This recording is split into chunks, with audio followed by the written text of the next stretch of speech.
Sir ನಮಸ್ತೆ, ತಮ್ಮ ಹೆಸರು? ಸರ್ ಯಶವಂತ್ ಅಂತ ಸರ್. ಯಶವಂತ್, ಎಲ್ಲಿಂದ ಬಂದಿದ್ದೀರಾ? ಸರ್ ಕನಕಪುರ ಸಾತ್ನೂರಿಂದ ಬಂದಿದ್ದೀವಿ. ಕುದುರೆ ಮೊದಲೇ ಸಾಕ್ತಾ ಇದ್ರಾ ನೀವು? ಸರ್ ನಾವು ಆಲ್ಮೋಸ್ಟ್ ಒಂದು 2-3 ಇಯರ್ಸ್ ಇಂದ ಸಾಕ್ತಾ ಇದ್ದೀರಾ? ಓಕೆ, ಯಾವ ಬ್ರೀಡ್ ಸಾಕ್ತಾ ಇದ್ದೀರಾ? ಸರ್ ಬರೀ ನಾವು ಮಾರ್ವಾಡಿ ದೇಸಿ ತಳಿ ಒಂದನ್ನೇ ಅಭಿವೃದ್ಧಿ ಮಾಡ್ಬೇಕು ಅಂತ ಬರೀ ಮಾರ್ವಾಡಿ ತಳಿ ಮಾಡ್ಕೊಂಡ್ ಬರ್ತಾ ಇದ್ದೀವಿ. ಓಕೆ, ಈ ತಂದಿರೋದು ಏನ್ ಪರ್ಪಸ್ ನೀವು? ಸರ್ ಶೋ ಪರ್ಪಸ್ಗೆ. ಸುಮಾರು ಜನಕ್ಕೆ ತುಂಬಾ ಭಯ ಇದೆ, ಒಂದ್ ಕುದುರೆ ಅಂದ್ರೆ ಎಷ್ಟು ಮೇಂಟೆನೆನ್ಸ್ ಬಂದ್ಬಿಡುತ್ತೋ ಏನೋ, ಅವ್ರಿಗೊಂದು ನಾಲೆಜ್ ಇಲ್ಲ. ಜನಕ್ಕೆ ತುಂಬಾ ಈಸಿ ಮೇಂಟೆನೆನ್ಸ್ ಇದೆ, ಚೆನ್ನಾಗಿ ಸಾಕ್ಬೋದು ಅಂತ ಒಂದು ನಿಮ್ ಕನಕಪುರ ಭಾಗದಲ್ಲಿ ತುಂಬಾ ಜನ ಸಾಕ್ತಾ ಇದಾರ? ಇದಾರೆ ಸರ್, ಇದಾರೆ. ಫಾರ್ಮ್ ಹೌಸ್ ಗಳು ಮಾಡ್ಕೊಂಡಿದ್ದಾರೆ, ಫಾರ್ಮ್ ಹೌಸ್ ಅಲ್ಲಿ ಸಾಕಿರೋರು ಇದಾರೆ. ಅಂದ್ರೆ ಇದು ನೀವು ಏನು ಇದು ಪರ್ಪಸ್ ಕೊಡ್ತೀರಾ ನೀವು? ಬೇರೆ ಏನೋ ಶೋ ಪರ್ಪಸ್? ಇಲ್ಲ ಸರ್, ಶೋ ಪರ್ಪಸ್ ಏನಿಲ್ಲ. ನಾವು ರೈಡಿಂಗ್ ಪರ್ಪಸ್ ಒಂದು ಫಾರ್ಮ್ ಹೌಸ್ ಗೆ ಸಾಕೊಂಡಿದೀವಿ ಸರ್. Okay okay. ಇದು ಬೇರೆ ಯಾರಿಗಾದ್ರೂ ಬೇಕು ಅಂದ್ರೆ ಬಾಡಿಗೆ ಹತ್ರ ಏನೋ ಬಾಡಿಗೆ ಕಾನ್ಸೆಪ್ಟ್ ಏನಿಲ್ಲ. ನಮ್ಗೆ ಕಾಂಟ್ಯಾಕ್ಟ್ಸ್ ಇದಾವೆ, ಬೇಕಾದ್ರೆ ತರ್ಸ್ಕೊಡ್ತೀವಿ. ಅವ್ರಿಗೆ ಯಾವ ತರ ಬೇಕಂತಾರ ಆ ತರ ಕುದುರೆಗಳು ತರ್ಸ್ಕೊಡ್ತೀವಿ ಸರ್. ಇದು ಬಂದು ಯಾವ ರೀಸನ್ ಸರ್ ಇದು? ಸರ್ ಇದು ನಮ್ ರಾಜಸ್ಥಾನ್, ನಮ್ ಇಂಡಿಯಾದೇ, ನಮ್ ದೇಸಿ ತಳಿ ಇದು. ಈಗ ನಾರ್ತ್ ರಾಜಸ್ಥಾನ್ ಅಲ್ಲಿ ಎಲ್ಲ ರಾಜರು ಇವತ್ತು ಇಟ್ಟಿದ್ದಾರೆ ಸರ್. ಈ ತರ ನಮ್ದು ಒಟ್ಟು ಭಾರತದಲ್ಲಿ ಎಷ್ಟು ತಳಿಗಳಿದೆ ಸರ್? ಭಾರತದಲ್ಲಿ ನಮ್ ಕಡೆ 3 ತಳಿ ಬರುತ್ತೆ ಸರ್. ಒಂದು ಕಾಟೆವಾಡಿ, ಮಾರ್ವಾಡಿ, ಸಿಂಧಿ ಅನ್ಬಿಟ್ಟು ನಮ್ 3 ದೇಸಿ ತಳಿ ಬರುತ್ತೆ ಸರ್. ಸಿಂಧಿ ಅನ್ನೋದು ಯಾವ ಕಡೆ ಬರುತ್ತೆ ಸರ್? ಎಲ್ಲ ನಮ್ ಲೋಕಲ್ ಇಂಡಿಯಾದಲ್ಲಿ, ಎಲ್ಲ ನಾರ್ತ್ ಇಂಡಿಯಾದಲ್ಲಿ, ಎಲ್ಲ ನಾರ್ತ್. ನಮ್ ಕರ್ನಾಟಕ ಸೌತ್ ಇಂಡಿಯಾ ಯಾವ್ದಿಲ್ಲ ಸರ್. ಕರ್ನಾಟಕದಂದ್ರೆ ಇದೆಲ್ಲಾ ಕಡೆನೂ ನಮ್ ಇಂಡಿಯಾದಲ್ಲಿ ರಾಜರು ಯೂಸ್ ಮಾಡ್ತಾ ಇದ್ದಿದ್ ಕುದುರೆಗಳೇ. ಬ್ರಿಟಿಷರು ಬಂದಿದ್ದ ಟೈಮ್ಗೆ ಏನಂದ್ರೆ ಅದು ಹೊಂದಾಣ್ಕಣಲ್ಲ ಅನ್ಬಿಟ್ಟು ತಳಿ ನಿಲ್ಸಿ ಅವರೆಲ್ಲ ಇಂಗ್ಲಿಷ್ ಕುದುರೆಗಳನ್ನ ಇಂಟ್ರೊಡ್ಯೂಸ್ ಮಾಡ್ಕೊಂಡ್ಬಂದ್ರು. ಇದು ಬಂದು ಪ್ಯೂರ್ ಮಾರ್ವಾಡಿ ಬರುತ್ತೆ. ನೀವು ಎಲ್ಲಿಂದ ತಂದಿದ್ದೀರಾ ಸರ್? ನಾನು ಇದು ಮಹಾರಾಷ್ಟ್ರದಿಂದ ತಂದಿದ್ದೆ ಸರ್. ಮಹಾರಾಷ್ಟ್ರ. ಎಷ್ಟು ದಿವಸ ಆಯ್ತು ಸರ್? ನಮ್ಮ ಹತ್ರ ಈಗ ಬಂದು ಒಂದು 20 ದಿನ ಆಗಿದೆ. 20 days. ಓಕೆ. ಇದು ಇದ್ಬಿಟ್ಟು ಬೇರೆ ಇದೆ ಕುದುರೆಗಳು? ಇದೆ ಸರ್, ನನ್ನ ಫಾರ್ಮಲ್ಲಿ ಇನ್ನ 3-4 ಕುದುರೆಗಳು ಇದಾವೆ ಸರ್. ಓಕೆ, ಇದನ್ನ ನೀವು ತಳಿ ಸಂವರ್ಧನೆ ಮಾಡ್ತೀರಾ? ಹೌದು ಸರ್, ಮುಂದೆ ಮಾಡೋ ಪ್ಲಾನ್ಸ್ ಇದೆ, ಅಭಿವೃದ್ಧಿ ಮಾಡ್ತೀವಿ. ಇದು ಬಂದು ಏಜ್ ಎಷ್ಟಾಗಿದೆ? 6 years ಆಗಿದೆ ಸರ್. ಇದು 6 years ಆಗಿದೆ.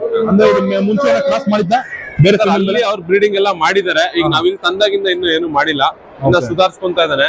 ಇನ್ನ ಹೊಂದ್ಕೊಬೇಕು ನಮ್ಮ ಹತ್ರ. ಮುಂದಿನ ದಿನಗಳಲ್ಲಿ ರೆಡಿ ಮಾಡ್ತೀವಿ ಸರ್. ಎಷ್ಟು ವರ್ಷ ಆದ್ಮೇಲೆ ಕ್ರಾಸಿಂಗ್ ಬಿಡ್ತೀರಾ ನೀವು? ಸರ್ 4 years ಇಂದ 2-3 years ಇಂದನೂ ಸ್ಟಾರ್ಟ್ ಮಾಡ್ತಾರೆ. ಅಲ್ಲೂ ಮಾಡಿದ್ದಾರೆ ಅವರು. ಈಗ ನಾವು ಸದ್ಯಕ್ಕೆ ಇನ್ನ ಇಲ್ಲಿ ಕೊಟ್ಟಿಲ್ಲ, ನಮ್ಮ ಹತ್ರ ಬಂದಾಗಿಂದ ಇನ್ನ ಕೊಟ್ಟಿಲ್ಲ ನಾವು. ಇದಕ್ಕೂ ನಾವು ಏಜ್ ಕಂಡು ಟೀತ್ ವೆರೈಟಿ ಸರ್ ಸೇಮ್ ಹಸುಗಳೆಲ್ಲ ಹೆಂಗ್ ನೋಡಿ ಆದ್ಮೇಲೆ ಕ್ರಾಸಿಂಗ್ ಬಿಡೋದು. ಆತರ ಎರಡಲ್ಲಿ ಬೀಳಕ್ಕೆ ಎಷ್ಟು ವರ್ಷ ಬೇಕು ಸರ್? 2 to 3 years ಆಗುತ್ತೆ ಸರ್ ಎರಡಲ್ಲಿ ಬೀಳಕ್ಕೆ. ಸೇಮ್ ಹಸುಗಳ ತರ ಮಿಲ್ಕ್ ಟೀತ್ ಇಂದ 2 teeth ಬೀಳಕ್ಕೆ 2 ರಿಂದ 3 ವರ್ಷ ಆಗುತ್ತೆ ಸರ್. ಮೇಂಟೆನೆನ್ಸ್ ಹೇಗೆ ಸರ್? ಡೈಲಿ ಎಷ್ಟು ಖರ್ಚು ಬರುತ್ತೆ ಸರ್? ತುಂಬಾ ಕಮ್ಮಿ ಖರ್ಚು ಸರ್. ನೀವೇನೊಂದು ಹಳ್ಳಿ ಕಾರ್ ಸಾಕ್ತೀರಾ ಆತರ, ನಾವು ಕೈ ತಿಂಡಿ ಕೊಟ್ಕೊಂಡು ಹೋದಷ್ಟು ಜಾಸ್ತಿನೇ ಆಗುತ್ತೆ. ಒಳ್ಳೆ ಗ್ರೇಜಿಂಗ್ ಬಿಟ್ಕೊಬಹುದು, ರಾಗಿ ಹುಲ್ ಕೊಡ್ತೀವಿ, ಬೂಸ ಕೊಡ್ತೀವಿ. ನಾರ್ಮಲ್ ಮೇಂಟೆನೆನ್ಸ್ ಅಲ್ಲೇ ಸಾಕ್ಬೋದು. ತುಂಬಾ ಭಯ ಬಿದ್ದು ಕಷ್ಟಪಟ್ಟು ಸಾಕುವಂತದ್ದೇನಿಲ್ಲ. ಅದು ಕೇಳೋದು ಒಂದ್ ಸ್ವಲ್ಪ ಟೈಮ್ ಕೇಳುತ್ತೆ. ಅದಕ್ಕೆ ಟೈಮ್ ಕೊಟ್ಟಷ್ಟು ಚೆನ್ನಾಗಿರುತ್ತೆ ಸರ್ ನಮ್ಮ. ಇದಕ್ಕೂ ದಿನ ಎಷ್ಟು ಕಿಲೋಮೀಟರ್ ನಡಿಬೇಕು ಅಂತ ಇದೆಯಾ ಅನ್ನೋದು? ಇಲ್ಲ, ಲಂಜಿಂಗ್ ಮಾಡ್ಕೊಂಡ್ರೆ ಒಳ್ಳೇದು. ಎಕ್ಸರ್ಸೈಸ್ ಇರ್ಬೇಕು ಅದಕ್ಕೆ. ಇಲ್ಲ ಒಳ್ಳೆ ಒಂದು ಪೆಡಾಕ್ ತರ ಮಾಡಿ ಆದಷ್ಟು ಎಕ್ಸರ್ಸೈಸ್ ಕೊಟ್ಟಷ್ಟು ತುಂಬಾ ಚೆನ್ನಾಗಿ ಬರುತ್ತೆ. ಇದಕ್ಕೆ ಏನಾದ್ರು ಹಾಲು ಮೊಟ್ಟೆ ಹತ್ರ ಕೊಡ್ತಾರ? ಇಲ್ಲ ಸರ್, ಅದೆಲ್ಲ ಹಾಲು ರೂಢಿ ಇಲ್ಲ. ಮರಿಗೆ ಹಾಲು ಕೊಡ್ತೀವಿ ನಾವು. ಒಂದು 1 year 1.5 year ವರೆಗೂ ಹಾಲು ಕೊಡ್ತೀವಿ. ಅದಾದ್ಮೇಲೆ ಹಸು ಹಾಲೆ ಕೊಡ್ತೀರಾ? ಹಸು ಹಾಲೆ ಕೊಡ್ತೀವಿ. ಎಷ್ಟು ಸರ್ ಡೈಲಿ ಅಂದ್ರೆ ಅಂದಾಜು ಎಷ್ಟು ಖರ್ಚು ಬೀಳ್ಬೋದು ನಿಮ್ಗೆ? ಸರ್ ನೀವು 100 rupees ಇಂದ 1000 rupees ವರೆಗೂ ಮಾಡ್ಬೋದು ಸರ್. ನೀವ್ ಏನ್ ಪರ್ಪಸ್ ಇಟ್ಟಿದ್ದೀರಾ, ನಿಮ್ಗೆ ಏನ್ ಫೀಡಿಂಗ್ ಸಿಗ್ತಾ ಇದೆ ಅನ್ನೋದ್ರ ಮೇಲೆ ಡಿಪೆಂಡ್. ನಿಮ್ಗೆ ಒಳ್ಳೆ ಗ್ರೇಜಿಂಗ್ ಇದ್ದು, ನಿಮ್ಗೆ ಒಳ್ಳೆ ನಿಮ್ ಕಡೆ ಗರ್ಕೆ ಸಿಗ್ಬೇಕಾದ್ರೆ ಮೇಂಟೆನೆನ್ಸ್ ಖರ್ಚು ಕಮ್ಮಿ ಬರುತ್ತೆ. ಇಲ್ಲ ನಾನು ಕ್ಲೀನ್ ಆಗಿ ಒಂದು ಸ್ಟೇಬಲ್ ಫೀಡಿಂಗ್ ಮಾಡ್ತೀನಿ, ಫೀಡೇ ಕೊಡ್ತೀನಿ ಅಂದ್ರೆ ನಿಮ್ ಖರ್ಚು ಜಾಸ್ತಿ ಬರುತ್ತೆ. ಇವಾಗ ಇನ್ನೂ ಇದು ಏನಾದ್ರು ಬೆಳೀತಾ ಹೈಟ್ ಆಗಿ ಇನ್ನೂ ಸ್ವಲ್ಪ? ಇಲ್ಲ ಸರ್, ಈಗ ಆಲ್ರೆಡಿ 64 ಇದಾನೆ. ಇಷ್ಟೇ ಸರ್, ಇನ್ ಹೈಟ್ ಏನಿಲ್ಲ. ಹಿಂಗ್ ಹೈಟ್ ಹೆಂಗ್ ಕ್ಯಾಲ್ಕುಲೇಟ್ ಮಾಡ್ತೀರಾ ಇದನ್ನ? ಸರ್ ಹೈಟ್ ಹೂಫಿಂದ ಇಲ್ಲಿವರೆಗೂ ಕ್ಯಾಲ್ಕುಲೇಟ್ ಮಾಡ್ತೀವಿ ಸರ್. ಕೆಳಗೆ ಹೂಫಿಂದ ಟೇಪ್ ಹಿಡಿತೀವಿ ನಾವು, ಇಲ್ಲಿಗೆ ತಗೊಂತೀವಿ ಸರ್ ಹೈಟ್. ಅಲ್ಲಿವರೆಗೂ ಈ ಹೈಟ್ ತಗೊಂಡು. ಇವಾಗ ಎಷ್ಟು ಅಡಿ ಬಂದಿದೆ? 64 ಇದಾನೆ ಸರ್. ಈಗ 64 ಇಂಚಸ್. 64 ಇಂಚಸ್ ಇದಾರೆ. ಇದಕ್ಕಿಂತ ಇನ್ನೊಂದು 2 ಇಂಚ್ ಬೆಳಿಬೋದಾ? ಇಲ್ಲ ಸರ್, ಏಜ್ ಆಗಿದೆ. ಏಜ್ ಆಗಿದೆ, ರೈಡಿಂಗ್ ಸ್ಟಾರ್ಟ್ ಮಾಡಿದೀವಿ. ಯಾರೇ ರೈಡ್ ಮಾಡಿದ್ರು ಏನು ಗಲಾಟೆ ಮಾಡಲ್ಲ? ಇಲ್ಲ ಸರ್, ತುಂಬಾ ಸಾಧು ಸ್ವಭಾವ ಇದೆ. ಆದ್ರೆ ಏನಂದ್ರೆ ಈ ಬ್ರೀಡ್ ಗಳಲ್ಲಿ ತುಂಬಾ ಚೆನ್ನಾಗಿ ಓನರ್ ಗಳು ಹೊಂದ್ಕೊಳುತ್ತೆ. ಅಷ್ಟು ಈಸಿಯಾಗಿ ಎಲ್ಲಾರನು ಹತ್ಸಲ್ಲ. ಅಂದ್ರೆ ಮೇನ್ ಶೋ ಪರ್ಪಸ್ ಅಷ್ಟೇ ಇದು. ರೈಡಿಂಗ್ ಪರ್ಪಸ್, ನಮ್ಮ ಪ್ಯಾಷನ್ ಗಾಗಿ ನಾವು ತಂದಿಟ್ಕೊಂಡಿದೀವಿ ಅಷ್ಟೇ. ಡೈಲಿ ಅಂದಾಜು ಎಷ್ಟು ಕಿಲೋಮೀಟರ್ ಓಡಿಸಬಹುದು ನಾವು? ಅಂದಾಜು 6 to 7 kilometers ಓಡಿಸಬಹುದು ಡೈಲಿ. ಅಟ್ ಸ್ಟ್ರೆಚ್ ಅಂದ್ರೆ ಒಂದೇ ಸಲಿಗೆ ಅಂದ್ರೆ ಹೋಗ್ಬೋದು ಸರ್. 6 to 7 kilometers ಸ್ಟ್ರೆಚ್ ಹೋಗ್ಬೋದು. ಮುಂದೆ ಹೋಗ್ಬೋದು. ಇದ್ರಲ್ಲಿ ಎಂಡುರೆನ್ಸ್ ಅಂತೆಲ್ಲ ಮಾಡ್ತಾರೆ. ನಿಮ್ಗೆ ಬೆಂಗಳೂರು ಟು ಮೈಸೂರು ಎಂಡುರೆನ್ಸ್ ಪ್ಲಾನ್ ಮಾಡ್ತಾ ಇದಾರೆ ಕುದುರೆದು. ನೋಡ್ಬೇಕು ಮುಂದಿನ ದಿನಗಳಲ್ಲಿ ಅದು ಬರೋದಿದೆ. ಇದಕ್ಕೂ ಆಚೆ ಕಡೆ ಬಿಟ್ಟಾಗ ಲಾಳ ಎಲ್ಲ ಹೊಡಿಬೇಕಲ್ಲ ಸರ್? ಲಾಳ ನಾವು ಮಣ್ಣಲ್ಲಿ ಯೂಸ್ ಮಾಡ್ಬೇಕಾದ್ರೆ ಲಾಳ ಬೇಕಾಗಲ್ಲ. ನಾವು ಫಾರ್ಮಲ್ಲಿ ಇಟ್ಟಿರೋದ್ರಿಂದ ನಾವು ಲಾಳ ಜಾಸ್ತಿ ಓಡಿಸಲ್ಲ. ತುಂಬಾ ನಾವು ಟಾರ್ ರೋಡ್ ಮೇಲೆ ಯೂಸ್ ಮಾಡ್ತೀವಿ, ಜಾಸ್ತಿ ಕೆಲಸ ಕೊಡ್ತೀವಿ ಅನ್ನೋ ಟೈಮಿಗೆ ಮಾತ್ರ ಲಾಳ ಬೇಕಾಗುತ್ತೆ. ಹೂಫ್ ಕ್ಲೀನ್ ಮಾಡ್ಕೊಂಡು ನೇಲ್ಸ್ ಕ್ಲೀನ್ ಆಗಿ ಟ್ರಿಮ್ ಮಾಡ್ಕೊಂಡ್ರೆ ಸಾಕಾಗುತ್ತೆ. ಕೆಲ್ಸದ ಮೇಲೆ ಸರ್, ಜಾಸ್ತಿ ಕೆಲಸ ಇದ್ರೆ ಲಾಳ ಬೇಕಾಗುತ್ತೆ.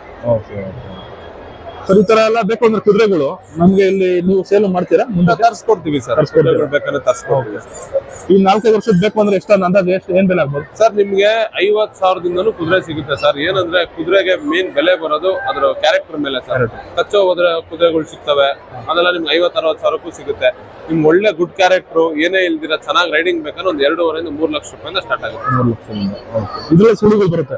ಹೌದು ಸರ್, ಸೇಮ್ ಹಸು ತರ ಇದ್ರಲ್ಲೂ ಸುಳಿ ನೋಡ್ತೀವಿ. ಅದ್ರಲ್ಲಿ ಏನ್ ಕಂಬದ ಸುಳಿ ಅಂತಾರೆ, ಇದ್ರಲ್ಲಿ ಬೇಡಿ ಸುಳಿ ಅಂತೀವಿ. ಮೇಲೆ ನೆತ್ತಿ ಸುಳಿ ನೋಡ್ತೀವಿ. ಇದ್ರಲ್ಲೂ 10 ತರ 9 ರಿಂದ 10 ಸುಳಿ ಬರುತ್ತೆ. ಹೇಳ್ಬೋದು ಅದು ಯಾವ ಸುಳಿ ಅಂತ? ಸುಳಿ ಹೇಳಕ್ಕಾಗಲ್ಲ, ಅಷ್ಟು ನನಗೆ ಅಷ್ಟು ನಾಲೆಜ್ ಇಲ್ಲ. ಆಮೇಲೆ ತಪ್ಪು ಹೇಳ್ಬಿಟ್ಟು ಇನ್ನೊಬ್ಬ ಯಾರ ಕಮೆಂಟ್ ಹೊಡೆದ್ರು. ಸರ್ ಈಗ ಬಿಟ್ಟು ಬರುತ್ತಲ್ಲ, ಅದು ಬಿಟ್ಟು ಹಾಕೋದು ರೀಸನ್ ಏನಿದೆ ಸರ್? ನಿಮ್ಗೆ ಮೇನ್ ಇದೆ ಸ್ಟೇರಿಂಗ್ ಕುದುರೆಗೆ. ಪ್ಲಸ್ ನಿಮ್ಗೆ ನಾವೇನ್ ರೈಡ್ ಮಾಡ್ಬೇಕಾದ್ರೆ ಈ ಬಿಟ್ಟೆ ಮೇನ್ ಇಂಪಾರ್ಟೆಂಟ್. ಅದಕ್ಕೊಂದು ಕಮೆಂಟ್ ಅಂದ್ರೆ ನೋಡಿ, ಈಗ ನಾನು ನಿಮ್ಗೆ ಹೇಳಿದ್ರೆ ಈ ಕಡೆ ಜಾಸ್ತಿ ನೋವೇನಾಗಲ್ಲ? ನೋವಿಲ್ಲ ಸರ್ ಅದ್ರಲ್ಲಿ. ಅದು ಜಸ್ಟ್ ಅದಕ್ಕೊಂದು ಐಡೆಂಟಿಫಿಕೇಶನ್, ಯಾವ ಕಡೆ ಟರ್ನ್ ಆಗ್ಬೇಕು, ಬ್ರೇಕ್ ಆಗಿರ್ಬೋದು. ಅದಕ್ಕೆ ಒಂದು ನಮ್ದು ಕಾರ್ ಸ್ಟೇರಿಂಗ್ ತರ ಸರ್ ಇದು. ಮೇನ್ ಹಾಕ ಬಿಟ್ಟು ಬಂದು ನಮ್ಗೆ ಅದಕ್ಕೊಂದು ಸ್ಟೇರಿಂಗ್ ತರ. ನಮ್ ಕಮೆಂಟ್ ಅದಕ್ಕೆ ಅರ್ಥ ಆಗ್ಬೇಕು ಅನ್ನೋದು. ಇಲ್ಲಿ ಕೃಷಿ ಮೇಳಕ್ಕೆ ಬಂದ್ರೆ ಫಸ್ಟ್ ಟೈಮ್ ಇದು? ಹೌದು ಸರ್, ಕುದುರೆ ಬಂದಿರೋದೇ ಫಸ್ಟ್ ಟೈಮ್. ಮೇಳಕ್ಕೆ ನೆಕ್ಸ್ಟ್ ಟೈಮ್ ಬರ್ತೀರಾ ಕರೆದ್ರೆ? ಬರ್ತೀವಿ ಸರ್, ಬರ್ತೀವಿ. ಈಗ ನೆಕ್ಸ್ಟ್ ಮಂಡ್ಯದಲ್ಲಿ ಇದೆ ಕೃಷಿ ಮೇಳ. ನೆಕ್ಸ್ಟ್ ಮಂಡ್ಯ ಕೃಷಿ ಮೇಳದಲ್ಲೂ ಬರ್ತೀವಿ ಸರ್. ಓಕೆ, ವಿಸಿ ಫಾರ್ಮ್ ಅಲ್ಲಿ.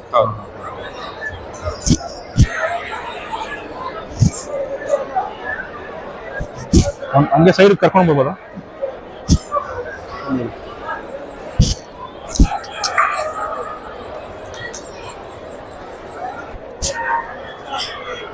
ಇದರ ಹತ್ರ ಬಂತು ನಂಗೆ. ಸರ್ ತಮ್ಮ ಫೋನ್ ನಂಬರ್ ಹೇಳ್ಬೋದಾ?